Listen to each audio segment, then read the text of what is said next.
So ನಾವು skylight ನೋಡ್ತಾ ಇದೀವಿ. ಸೊ ಮನೆ ಚಿಕ್ಕದು ದೊಡ್ಡದು ಅದೆಲ್ಲ ಏನು ಮ್ಯಾಟರ್ ಆಗಲ್ಲ. ಸೊ ಸ್ಕೈಲೈಟ್ ಅಂತ ಬಂದಾಗ ಸ್ಕೈಲೈಟ್ ನ ನಾವು ಎಷ್ಟು ದೊಡ್ಡದಾಗ ಕೊಟ್ಕೊಂತೀವಿ ಅಷ್ಟು ಲಕ್ಸುರಿ ಬಂದೇ ಬರುತ್ತೆ. ಬಟ್ ಹಂಗಂತ ನಾವು ಗ್ರೌಂಡ್ ಫಸ್ಟ್ ಮಾಡ್ತಾ ಇದೀವಿ ಅಂತಂದ್ರೆ ತುಂಬಾ ದೊಡ್ಡದು ಕೊಟ್ಕೊಂಡು ಅಂತಂದ್ರೆ ಹೀಟ್ ಜಾಸ್ತಿ ಆಗುತ್ತೆ. ಬಟ್ ನಾವು ಇಲ್ಲಿ 3ನೇ ಫ್ಲೋರ್ ಮೇಲ್ಗಡೆ ಕೊಟ್ಟಿದೀವಿ. ಬಟ್ ಯೂಶಲಿ ಏನಾಗುತ್ತೆ, ಸ್ಕೈಲೈಟ್ ಕೊಡಬೇಕಾದ್ರೆ ನಾವು ಬರೀ ಪ್ಲೇನ್ ಆಗಿ ಕೊಟ್ವಿ ಅಂತಂದ್ರೆ ಚೆನ್ನಾಗಿ ಕಾಣಿಸಲ್ಲ. ಸೊ ಈ ತರದೇನು CNC ಡಿಸೈನ್ಸ್ ಮತ್ತೆ ಏನಾದ್ರು ಹೊಸ ಡಿಸೈನ್ಸ್ ಏನ್ ಬಂದಿರುತ್ತಲ್ಲ ಆ ತರದ್ ಪ್ಲಾನ್ ಮಾಡ್ಕೊಂಡು ಕೊಟ್ವಿ ಅಂತಂದ್ರೆ ನಮಗೆ ತುಂಬಾ ಚೆನ್ನಾಗಿ ಬರುತ್ತೆ. ಅಂಡ್ ಸ್ಕೈಲೈಟ್ ಮಾಡ್ಬೇಕಾದ್ರೆ ವೆರಿ ಇಂಪಾರ್ಟೆಂಟ್ ಥಿಂಗ್ ಏನಂತಂದ್ರೆ ಮಧ್ಯದಲ್ಲಿ ಸಪೋರ್ಟ್ಸ್ ಹೆಂಗಿದೆ ಮತ್ತೆ ಗ್ಲಾಸ್ ಹೆಂಗ್ ಕುಂತ್ಕೊಳ್ಳುತ್ತೆ, ಸೊ ಅದ್ರ ಮೇಲ್ಗಡೆ ಕರೆಕ್ಟ್ ಆಗಿ ಪ್ಲಾನ್ ಮಾಡ್ಕೊಂಡಿರ್ಬೇಕು. ಲೀಕೇಜ್ ಬರ್ದಾರಂಗೆ ನಾವು ಪ್ಲಾನ್ ಮಾಡ್ಕೊಂಡಿರ್ಬೇಕು. ಅಂಡ್ ಆಮೇಲೆ ಅಲ್ಲಿ ಏನಾದ್ರು ನಮಗೆ ಎಲೆಕ್ಟ್ರಿಕಲ್ ಪಾಯಿಂಟ್ಸ್ ಇದೆ ಮತ್ತೆ ಶಾನ್ಲಿಯರ್ ಏನ್ ಹಾಕೋ ವ್ಯವಸ್ಥೆ ಇದೆ ಅಂತ ಹೇಳಿದ್ರೆ ಸೊ ಅದಕ್ಕೂ ಕೂಡ ನೀಟಾಗಿ ಪ್ರಾವಿಷನ್ ಇರಬೇಕು. ಅದಕ್ಕೆ ಅಂತ ಉಕ್ಕು ಕೊಟ್ಟಿರ್ಬೇಕು. ಆ ಉಕ್ಕು ನಾವು ಆಲ್ರೆಡಿ ಕೊಟ್ಟಿದೀವಿ. ಸೊ ಈ ಪ್ಯಾಟರ್ನ್ ಏನಕ್ಕೆ ಡಿಸೈನ್ಸ್ ಏನಕ್ಕೆ ಹಾಕ್ಸ್ಬೇಕು ಅಂತ ಹೇಳಿದ್ರೆ ಸೊ ಎಕ್ಸಾಕ್ಟ್ಲಿ ನಮಗೆ ಏನಾದ್ರು ಮಧ್ಯಾಹ್ನ ಟೈಮಲ್ಲಿ ಮತ್ತೆ ಬೆಳಕ್ ಬಂತು ಅಂತ ಹೇಳಿದ್ರೆ ಎಕ್ಸಾಕ್ಟ್ಲಿ ಫ್ಲೋರ್ ಮೇಲೆ ಆ ಡಿಸೈನ್ ಏನಿದೆ ಅದು ಪ್ರಿಂಟ್ ಆಗಿರೋ ತರ ಶಾಡೋ ಬೀಳುತ್ತೆ, ಇಲ್ಲಾಂದ್ರೆ ಗೋಡೆ ಮೇಲೆ ಸಿಗುತ್ತೆ. ಸೊ ಅದು ನೋಡೋದಕ್ಕೆ ಮತ್ತೆ ತುಂಬಾ ಬ್ಯೂಟಿಫುಲ್ ಆಗಿರುತ್ತೆ. ಸೊ ಅದನ್ನ ಎಂಜಾಯ್ ಮಾಡೋದಕ್ಕೆ ಅಂತ ಹೇಳ್ಬೋದು. ಅದ್ರ ಜೊತೆನಲ್ಲಿ ಸೇಫ್ಟಿನೂ ಅಂತ ಹೇಳ್ಬೋದು. ಸೊ ಗ್ಲಾಸ್ ಹೊಡೆದೋಗ್ಲಿ ಮಾಡ್ಲಿ ಮತ್ತೆ ಯಾರನ್ನ ಈಸಿಯಾಗಿ ಒಳಗಡೆ ಬರೋದಕ್ಕೆ ಆಗದೆ ಅದ್ಯಾವುದಕ್ಕೂ ಕೂಡ ಆಪ್ಷನ್ ಇರಲ್ಲ ಅಂತ ಹೇಳ್ಬಿಟ್ಟು ಇದೆಷ್ಟನ್ನು ಕೂಡ ಪ್ಲಾನ್ ಮಾಡ್ಕೋಬೇಕಾಗುತ್ತೆ. ಸ್ಕೈಲೈಟ್ ಮಾಡಬೇಕಾದ್ರೆ ಸ್ವಲ್ಪ ಕೇರ್ಫುಲ್ ಆಗಿ ಪ್ಲಾನ್ ಮಾಡ್ಕೊಂಡು ಮಾಡಬೇಕಾಗುತ್ತೆ. 5 ಮೇಜರ್ ಪಾಯಿಂಟ್ಸ್ ನಾವು ಕಿಚನ್ ಡಿಸೈನ್ ಮಾಡಬೇಕಾದ್ರೆ ಏನೇನು ಫಾಲೋ ಮಾಡಬೇಕಾಗುತ್ತೆ, ಎಸ್ಪೆಷಲಿ RCC ಇಂದ ನಾವೇನ್ ಫಾಲೋ ಮಾಡ್ತೀವಿ ಅಂತ ಹೇಳಿ ತೋರಿಸ್ಕೊಡ್ತೀನಿ ಬನ್ನಿ. ನಮಗೆ ಸ್ಪೇಸ್ ಎಷ್ಟಿದೆ, ಇಂಟೀರಿಯರ್ ಮಾಡಿದ್ರೆ ಕಲರ್ ಕಾಂಬಿನೇಷನ್. ಕಿಚನ್ ಅಂದಿದ ತಕ್ಷಣ ನಮಗೆ ವಿಂಡೋ ಚಿಕ್ಕದಾಗಿರುತ್ತೆ, ಚಿಕ್ಕದಾಗಿ ಕೊಡಬೇಕಾಗುತ್ತೆ ಅಂತ ಹೇಳ್ಬಿಟ್ಟು ಬಟ್ ನಾವು ವಿಂಡೋನ ದೊಡ್ಡದಾಗಿ ಕೊಟ್ಟಿದೀವಿ. ಅಂಡ್ ಕೌಂಟರ್ ನಾವು ಬ್ಲಾಕ್ ಕಲರ್ ಗ್ಯಾಲಕ್ಸಿನ ಯೂಸ್ ಮಾಡ್ಕೊಂಡಿದೀವಿ. And especially tiles 2 feet tiles ಗೆ ನಾವು ಸ್ವಲ್ಪ ಗ್ರ್ಯಾಂಡ್ನೆಸ್ ಇರೋ ತರ ತಗೊಂಡ್ವಿ ಅಂತಂದ್ರೆ ತುಂಬಾ ಯೂಸ್ಫುಲ್ ಆಗುತ್ತೆ ಅಂಡ್ ತುಂಬಾ ಹೈಲೈಟ್ ಆಗಿ ಕಾಣುತ್ತೆ.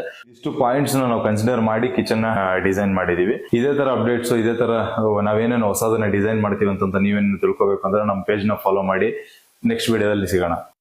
ಸೊ ನಾವಿವಾಗ ನೋಡ್ತಾ ಇದೀವಿ ಇಲ್ಲೊಂದು ಸೇಫ್ಟಿ ಡೋರ್ ಯಾಕೆ ಯಾವಾಗ್ಲೂ ನಾವು ಇಂಟಿಗ್ರೇಟ್ ಮಾಡ್ತಾ ಇರ್ತೀವಿ. ಎಲ್ಲಾ ಬಿಲ್ಡಿಂಗ್ ಅಲ್ಲಿ ಯಾಕೆ ಒಂದೊಂದು ಬಿಲ್ಡಿಂಗ್ ಅಲ್ಲಿ ಮಾಡ್ತೀವಿ ಒಂದೊಂದು ಬಿಲ್ಡಿಂಗ್ ಅಲ್ಲಿ ಮಾಡಲ್ಲ ಅಂತ ಹೇಳ್ಬಿಟ್ಟು ಯೂಶಲಿ ನಾವು ನೋಡಬಹುದು. ಇಲ್ಲಿ ಕಾಂಪೌಂಡ್ ಎಲ್ಲ ಓಪನ್ ಏರಿಯಾ ಇದೆ ಅಂತ ಹೇಳಿದ್ರೆ ಅವಾಗ 100% ನಮಗೆ ಸೇಫ್ಟಿ ಡೋರ್ ಬೇಕಾಗುತ್ತೆ.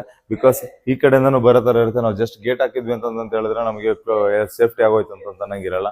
ಅಲ್ಲಿ ಆಲ್ಮೋಸ್ಟ್ ನಾವು ಮೇನ್ ಡೋರ್ ಓಪನ್ ಇಟ್ಕೊಂತೀವಿ ಅಂತ ಹೇಳಿದ್ರೆ ಆಲ್ವೇಸ್ ನಾವು ಓಪನ್ ಇಟ್ಬಿಟ್ಟು ನಾವೇನು ಕೆಲಸ ಮಾಡೋಕ್ಕಾಗಲ್ಲ ಅಂತ ಹೇಳ್ಬಿಟ್ಟು ಅದಕ್ಕೋಸ್ಕರ ನಾವು ಇಲ್ಲಿ ಸೇಫ್ಟಿ ಡೋರ್ ಕೊಟ್ಬಿಟ್ಟು ಒಂದು ಅರ್ಧ ಓಪನ್ ಇಟ್ಕೊಂಡಿದ್ವಿ ಅಂತ ಹೇಳಿದ್ರೆ ಡೆಫಿನೆಟ್ಲಿ ಅದು ವರ್ಕೌಟ್ ಆಗುತ್ತೆ. ಅಂಡ್ ಸ್ವಲ್ಪ ರಿಮೋಟ್ ಏರಿಯಾದಲ್ಲಿ ಇದನ್ನ ಮಾಡಬೇಕಾಗುತ್ತೆ. ಮಿಕ್ಕಿದ ಯಾವ ಏರಿಯಾದಲ್ಲೂ ಇದನ್ನ ನೆಸೆಸಿಟಿ ಇರಲ್ಲ, ಬೇಕಾಗತ್ತೆ ಅಂತ ಹೇಳ್ಬಿಟ್ಟು ಏನಿಲ್ಲ. ಅಂಡ್ ಆಮೇಲೆ ಅದ್ರ ಜೊತೆನಲ್ಲಿ ಸೇಫ್ಟಿ ಡೋರ್ ಜೊತೆನಲ್ಲಿ ಕ್ಯಾಮರಾನು ಕೂಡ ಇಂಟಿಗ್ರೇಟ್ ಆಗಿದೆ.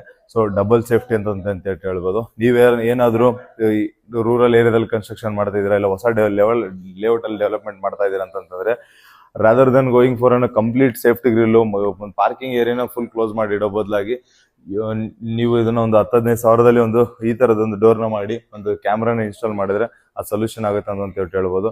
ಅಂಡ್ ಆಮೇಲೆ ನಿಮಗೆ ಎಸ್ಪೆಷಲಿ ಸೇಫ್ಟಿ ಗ್ರಿಲ್ ಮೇಂಟೆನೆನ್ಸ್ ಅದೆಲ್ಲ ತುಂಬಾ ತಲೆ ಬಿಸಿ ಮತ್ತೆ ಅಷ್ಟೊಂದು ಅಮೌಂಟ್ ಇನ್ವೆಸ್ಟ್ಮೆಂಟ್ ಮಾಡೋದು ಯಾವುದೂ ಇರಲ್ಲ ಅಂತ ಹೇಳ್ಬೋದು. ಏನಾದ್ರು ಡೂಪ್ಲೆಕ್ಸ್ ಮನೆ ಇದ್ರೆ ಖಂಡಿತ ಈ ವಿಡಿಯೋನ ನೋಡಿ. ಸೊ ಒಂದು ಡಿಫ್ರೆಂಟ್ ಆಗಿರೋದು ಒಂದು ಎಲಿಮೆಂಟ್ ನ ತೋರಿಸ್ತಾ ಇದ್ದೀನಿ. ಸೊ ನೋಡಬಹುದು ಸ್ಕೈಲೈಟ್ ನ ಮೇಲ್ಗಡೆ. ಸೊ ಸ್ಕೈಲೈಟ್ ಅಲ್ಲಿ ಏನ್ ಮಾಡಿದೀವಿ, ಏನ್ ಮ್ಯಾಜಿಕ್ ಅಂತ ಹೇಳಿದ್ರೆ ಸೊ 100% ಇದರಲ್ಲಿ ನಾವು ನಾರ್ಮಲ್ ಸ್ಕೈಲೈಟ್ ತರ ಕೊಟ್ಟಿಲ್ಲ. ಸೊ ಇದ್ರಲ್ಲಿ ಏನೇನ್ ಮಾಡಿದೀವಿ ಅಂತಂದ್ರೆ ನೋಡಬಹುದು ಕಾಂಕ್ರೀಟ್ ಅಲ್ಲಿ ಬೀಮ್ ನ ಕ್ರಿಯೇಟ್ ಮಾಡ್ಕೊಂಡಿದೀವಿ. ಫಸ್ಟ್ ಸೊ 4 ಬಾಕ್ಸ್ ನ ಓಪನ್ ಮಾಡ್ಕೊಂಡಿದೀವಿ. ಸೊ ನಾವೇನಾರು ಒಂದೇ ಪ್ಲೇನ್ ಗ್ಲಾಸ್ ಹಾಕಿದ್ವಿ ಅಂತ ಹೇಳಿದ್ರೆ ತುಂಬಾ ಹೆವಿ ಇರ್ತಾಯಿತ್ತು ಗ್ಲಾಸ್. ಅದೇನೋ ಡಸ್ಟ್ ಬಂತು ಅದ್ರ ಮೇಲೆ ಅಂತಂದ್ರೂ ಕೂಡ ಹೈಲೈಟ್ ಆಗಿ ಕಾಣಿಸ್ತಾ ಇತ್ತು. ಬಟ್ ಅದ್ರ ಬದಲಾಗಿ ನಾವೇನ್ ಮಾಡಿದ್ವಿ 4 ಬಾಕ್ಸ್ ಕ್ರಿಯೇಟ್ ಮಾಡ್ಕೊಂಡಿದ್ವಿ. ಮಧ್ಯದಲ್ಲಿ ಶಾನ್ಲಿಯರ್ ಹಾಕಕ್ಕೆ ಅಂತ ಹೇಳ್ಬಿಟ್ಟು ವ್ಯವಸ್ಥೆ ಮಾಡ್ಕೊಂಡಿದೀವಿ. ಅಂಡ್ ಅದರಲ್ಲಿ ಡಿಫ್ರೆಂಟ್ ಏನಂತ ಹೇಳಿದ್ರೆ ನೋಡಬಹುದು MS ಸೇಫ್ಟಿ ಗ್ರಿಲ್ ನ ಮಾಡಿದೀವಿ. ಬಟ್ ಅದಕ್ಕೆ ಅಗೇನ್ ಅದ್ರ ಮಧ್ಯದಲ್ಲೆಲ್ಲನೂ ಕೂಡ ಜಾಲಿ ಡಿಸೈನ್ಸ್ ನ ಮಾಡಿದೀವಿ. ಸೊ ಆ ಜಾಲಿ ಡಿಸೈನ್ ಮಾಡಿರೋ ಪರ್ಪಸ್ ಏನಂತ ಹೇಳಿದ್ರೆ ಸೊ ಅದೊಂದು ಆ ವೀವ್ ಹೈಲೈಟ್ ಆಗ್ಲಿ ಅನ್ನೋದು ಫಸ್ಟ್ ರೀಸನ್. ಆಮೇಲೆ ಈ ವೀವ್ ಯಾವಾಗ ಹೈಲೈಟ್ ಆಗುತ್ತೆ ಅಂತಂದ್ರೆ 201% ಇದಕ್ಕೆ ನನ್ನ ಮೇಲೆ ಮಾರ್ನಿಂಗ್ ಟೈಮಲ್ಲಿ ಬೆಳಕು ಬಂತು ಅಂತ ಹೇಳಿದ್ರೆ ಯಾವ್ದನ್ನ ಗೋಡೆ ಮೇಲೆ ಅದು ಡಿಸೈನ್ ಬಿತ್ತು ಅಂತ ಹೇಳಿದ್ರೆ ಅದ್ರ ನೆಕ್ಸ್ಟ್ ಲೆವೆಲ್ ಔಟ್ಪುಟ್ ಇರುತ್ತೆ ಅಂತ ಹೇಳ್ಬೋದು. ಅಂಡ್ ಇದಕ್ಕೆ ನಾರ್ಮಲ್ ಜಾಲಿಯಲ್ಲಿ ಮಾಡೋದಕ್ಕೂ ಇದಕ್ಕೂ ಕೂಡ ತುಂಬಾ ಮಚ್ ಡಿಫ್ರೆನ್ಸ್ ಅಮೌಂಟ್ ಬರುತ್ತೆ ಅನ್ನೋದೆಲ್ಲ ಏನಿಲ್ಲ. ಯಾಕಂದ್ರೆ ನೋಡಿ ಗ್ಲಾಸ್ ಹಾಕ್ತಾ ಇರ್ತೀವಿ. ಸೊ ಸೇಫ್ಟಿ ಗ್ರಿಲ್ ಮಾಡ್ತಾ ಇರ್ತೀವಿ. ಅಡಿಷನಲ್ ನಮಗೆ ಹೋಗಿರೋದೇನು ಜಾಲಿ ವರ್ಕ್.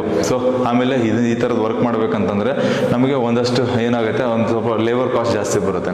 ಸೊ ಅಷ್ಟು ಬಿಟ್ರೆ ನಮಗೆ ನಾರ್ಮಲ್ ವರ್ಕ್ಗೆ ಇದಕ್ಕೆ ತುಂಬಾ ಡಿಫ್ರೆನ್ಸ್ ಅಂತ ಏನಿಲ್ಲ. ಬಟ್ ಒಂಚೂರು ನಾವು ಎಫರ್ಟ್ ಹಾಕ್ಬಿಟ್ಟು ಮಾಡಿದ್ವಿ, ಒಂಚೂರು ತಲೆ ಕೆಡ್ಸ್ಕೊಂಡು ಮಾಡಿದ್ವಿ ಅಂತಂದ್ರೆ 201% ನೆಕ್ಸ್ಟ್ ಲೆವೆಲ್ ಔಟ್ಪುಟ್ ಬಂದೇ ಬರುತ್ತೆ.